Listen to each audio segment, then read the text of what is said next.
Ankylosing spondylitis is part of a larger family of arthritis called spondyloarthritis. Spondylo means vertebra, or the bones of the back, and arthritis, of course, means joint pain or stiffness or swelling. Ankylosing spondylitis is an inflammation-type arthritis. It affects the spine, predominantly the spine and the sacroiliac joints.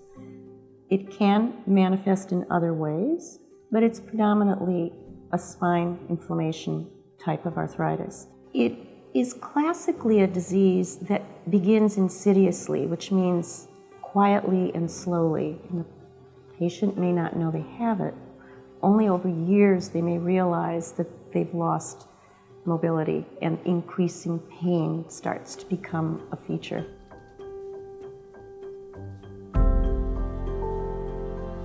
Typically it is starting in a younger adult age. Classically, for the definition for diagnosis of ankylosing spondylitis, it should be age of onset less than 45 years.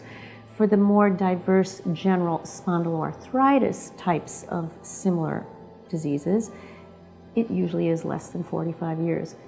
Now, in children, it may occur less than 45. It can occur in less than 16 years of age, and that's part of the spectrum of juvenile idiopathic arthritis. So it can occur at any age, but typically it's in young adults or children.